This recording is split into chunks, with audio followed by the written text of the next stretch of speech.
bukas na isip at matyagang pakikinig ang susi sa isang makabuluhang pagkatuto. Magandang araw mga mag-aaral mula sa ikawalong baitang. Isa na namang mahalagang aralin ang pupuno at makadaragdag sa inyong mga tala-isipan na lilikha ng panibagong karunungan para sa inyong higit pang pag-unlad bilang mag-aaral. Ako si Sir Willie, ang inyong guro na maghahatid ng mga aral na kawili-wili. Simulan natin ng masaya ang inyong pag-aaral. Panibagong araw, panibagong aral. Ihanda mo na ang iyong papel at ballpen at siyempre ang iyong sarili para sa isang masayang pag-aaral. Natatandaan mo pa ba ang ating naging aralin noong nakaraang linggo? Tungkol saan na nga ang ating naging leksyon? Napag-aralan natin noong nakaraang linggo ang tungkol sa mga anyo ng kontemporaryong panitikan, ang pahayagan o tabloid, ang magazine, ang comics at ang dagli. Ang pagkahilig ng marami, lalo na ng mga kabataang tulad mo sa mga kontemporaryong anyong ito, ang siyang nag-udyok sa pagbabagong bihis ng tradisyonal na anyo nito. Simulan natin ang ating bagong aralin sa pamamagitan ng isang laro. Tingnan natin kung mahusay ka sa pagbuo ng salita mula sa mga larawan. Magpapakita at babanggit ako ng tig-apat na larawan. Base sa ginulong letra sa ibaba nito, makabubuo ka ng isang salita na may kaugnayan sa apat na larawang aking ipakikita. Tandaan, may ilang letra na panggulo lamang. Handa ka na ba? Kung handa ka na, halina't ating simulan. Narito ang unang grupo ng mga larawan. Makikita natin ang iba't ibang bahagi ng isang babasahin. Tama ka kung pahayagan ang iyong sagot. Kilatisin at tukuyin mo naman ang pangalawang grupo ng mga larawan. Makikita natin ang pahayagan, radyo, TV at broadcaster. Magaling! Tumpak ang iyong sagot kung ito ay balita. Dumako naman tayo sa ikatlo at huling grupo ng mga larawan. Makikita naman natin ang himpilan ng radyo, broadcaster, frequency at tower. Radyo ba ang sagot mo? Kung radyo ang sagot mo, ikaw ay tama.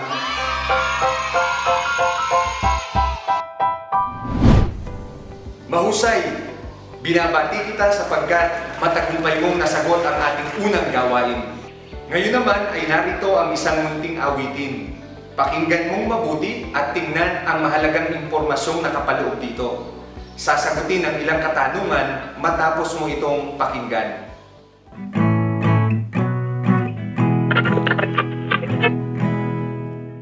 Impormasyon na iyong kailangan, dito mo lang mapakikinggan.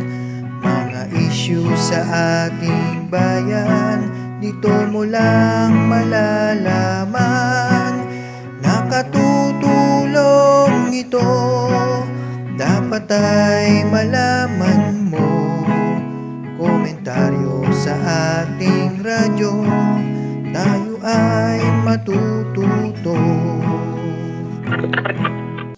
Tingnan nga natin kung talagang nakinig ka. Ano ang tinutukoy na paksa sa awiting iyong napakinggan? Tama ang iyong sagot kung ito ay komentaryong pangradyo. Ito ang paksang aralin natin para sa araw na ito, ang komentaryong pangradyo. Sa pagtalakay natin sa araling ito, mahalagang matukoy natin ang mga pangunahing salitang ginagamit sa radio broadcasting.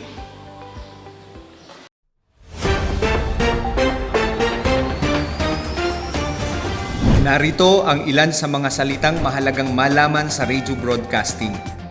Tagapagbalita, anchor o announcer. Siya ang pangunahing tauhan na nagbibigay buhay sa isang pagbabalita. Script. Ito ang daloy ng pagkakasunod-sunod ng mga eksena at balita na inilalahad sa pamamahayag. Direktor. Siya ang nagbibigay hudyat sa buong team para maisakatuparan ang isang maayos at sistematikong pag-uulat. Technical editors. Binubuo ito ng mga profesional na tao na may kinalaman sa paglalapat ng musika at pagkuha ng anggulo.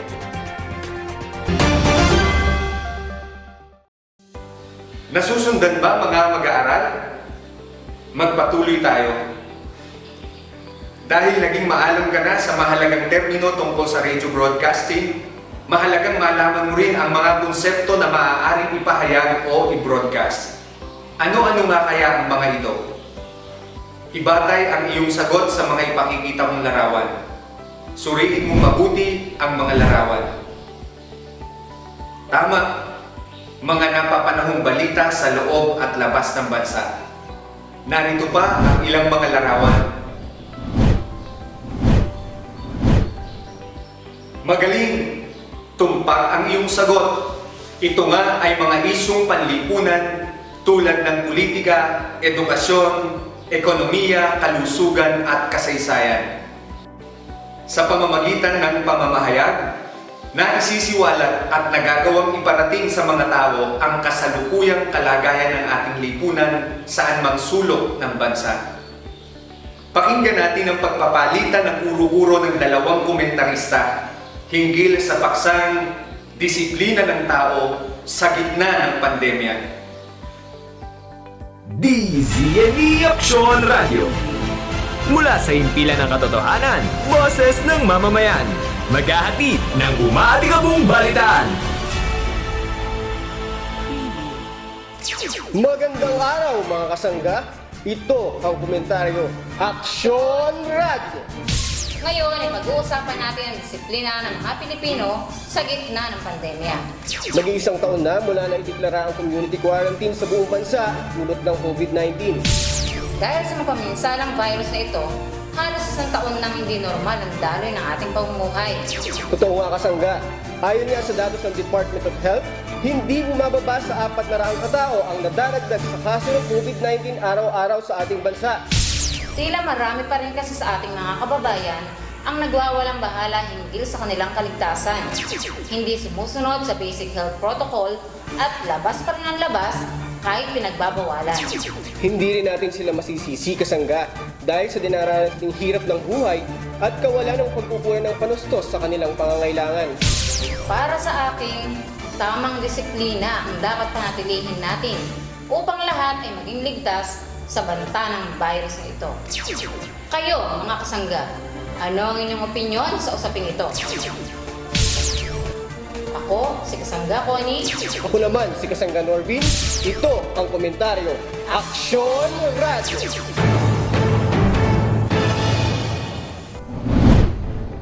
Batid ko na malinaw mong naiintindihan ang usapan ng dalawang komentarista. Paano nakatutulong ang broadcast media sa pagpapalaganap ng kulturang Pilipino? Tama, sa pamamagitan ng broadcast media, na ipapabot nito sa buong bansa ang mga kaganapan sa kasalukuyan na siyang umiiral na kultura ng bansa. Gaya ng iyong napakinggang usapan ng mga komentarista, malaya nilang naipahayag sa mga tagapakinig ang kanilang mga komento hinggil sa mga kaganapan sa ating bansa. Batid ko na malinaw mong naintindihan ang usapan na ating napanood. Ngayon naman, mula sa usapan ng dalawang komentarista, tukuyin mo kung alin sa kanilang sinabi ang katotohanan o facts, kinuha o inferences, at alin ang opinyon. Simulan na natin. Para sa katotohanan o facts, ayon sa datos ng Department of Health, hindi bumababa sa 400 katao ang nadaragdag araw-araw sa kaso ng COVID-19 sa bansa. Bakit ito katotohanan o facts? Tama, ito ay katotohanan dahil ang pahayag ay may basihan o batayan na ito ay totoo. Sa ating halimbawa, ang naging batayan ng pahayag ay ang datos ng Department of Health. Para sa hinuha o inferences, tila marami pa rin kasi sa ating mga kababayan ang nagwawalang bahala hinggil sa kanilang kaligtasan. Hindi sinusunod ang basic health protocols at labas pa rin ang labas kahit pinagbabawalan. Bakit ito hinuha o inference? Hinuha ito sapagkat nagpapahayag ng isang palagay o konklusyon batay sa pangyayari. mapapansin sa pahayag ng komentarista, gumamit siya ng salitang tila na siyang naguhudyat na ito ay isang palagay lamang. Para sa opinyon. Para sa akin, tamang disiplina ang dapat nating panatilihin upang lahat ay maging ligtas sa banta ng virus na ito. Bakit ang pahayag na ito ay opinyon?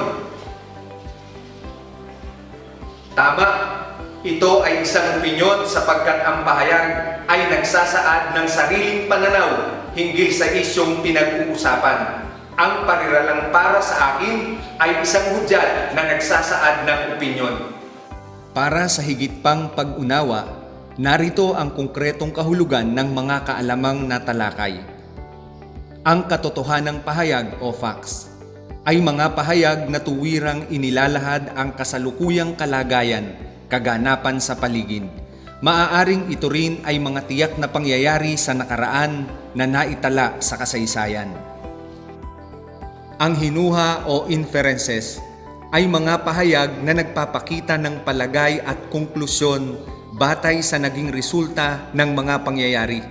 Maaaring gumamit ng mga salitang nagpapahayag ng hinuha tulad ng marahil, tila, siguro at iba pa. Samantala, ang opinyon naman ay pahayag na nagsasabi ng pananaw o kuro-kuro hinggil sa isang issue na umiiral, narinig man o nasaksihan. Maaaring pasubalian ng iba sapagkat batay lamang sa sariling obserbasyon. Ginagamitan ng mga salitang gaya ng sa aking palagay, sa tingin ko, kung ako ang tatanungin, sa ganang akin at iba pa. Ngayon, alam ko na madali na lang para sa iyo na kilalanin ang mga pahayag na nagsasaad ng katotohanan o facts, hinuha o inferences, at opinyon. Ang mga iyan ay mahalaga sa isang komentaryong pangradyo upang makapagpahayag ng mga impormasyon, saloobin at mga pananaw hinggil sa mga pangyayari sa ating lipunan. Batid kong maalam ka na sa ating mga aralin na tungkol sa kontemporaryong panradyo. Sige nga, subukin natin kung masasagot mo ang aking mga tanong. Ano ang tawag sa daloy ng pagkakasunod-sunod ng mga eksena o balita na inilalahad sa pamamahayag? Tama, ang tawag dito ay script. Sino ang pangunahing tauhan na nagbibigay buhay sa isang pagbabalita? Mahusay ka, sila nga ang tagapagbalita, anchor o broadcaster. Sino naman ang nagbibigay hudyat sa buong team para maisakatuparan ang isang maayos at sistematikong pag-uulat? Tama, direktor ang sagot. Ano naman ang tawag sa mga profesional na tao na may kinalaman sa paglalapat ng musika at pagkuha ng anggulo? Tama, sila nga ang mga technical editors. Alam mo na talaga ang mga salitang may kinalaman sa radio broadcasting. Binabati kita. Subukin naman natin ang iyong kakayahan sa pagtukoy ng mga pahayag kung ang mga ito ba ay katotohanan, hinuha o opinyon. Simulan na natin. Unang bilang. Sa tingin ko, magiging kampante na ang karamihan kapag dumating na sa ating bansa ang baksin laban sa COVID-19. Tama ka kung ang sagot mo ay opinyon. Ikalawang bilang. Ito na marahil ang isa sa pinakamalaking dagok sa ekonomiya ng ating bansa. Tama, ito nga ay hinuha. Ikatlong bilang. Mababasa sa naging resulta ng pananaliksik, unti-unting nababawasan ang out-of-school youth. Tama, katotohanan ang sagot. Ikaapat na bilang. Tila malakas ang ulan na parating dahil sa nangingitim na kalangitan. Tama, hinuha nga ito.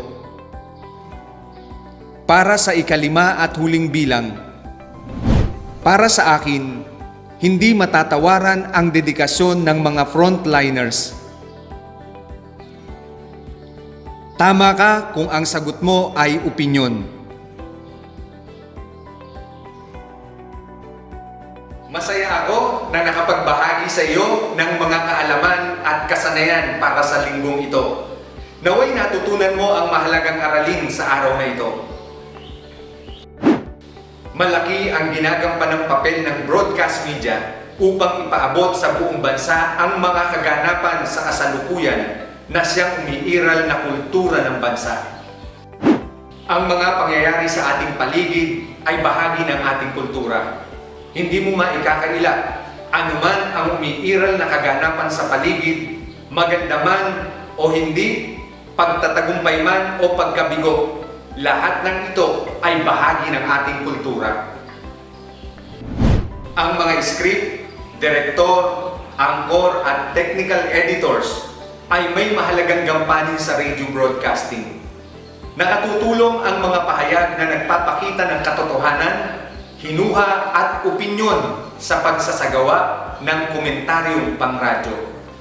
Bilang karagdagang gawain para sa linggong ito, gagawa ka ng isang dialogo ng mga komentarista tungkol sa isang napapanahong issue na nais mong pag-usapan. Gamit ang mga kaalamang natutunan, tiyak na makasusulat ka ng mga pahayag na naglalaman ng katotohanan, hinuha at opinyon.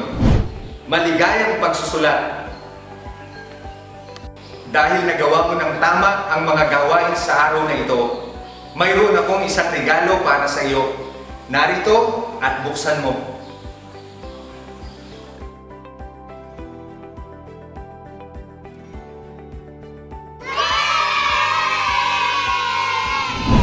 Abangan na muli ang susunod pa nating mga aralin. Paalam sa ngayon mga mag-aaral. Isang magandang araw muli sa inyong lahat. Sa aralin natin sa Pilipino laging kayo ang bida. Si Sir Willie ay laging willing magturo para sa inyong pagkatuto. Hanggang sa muling pagkikita,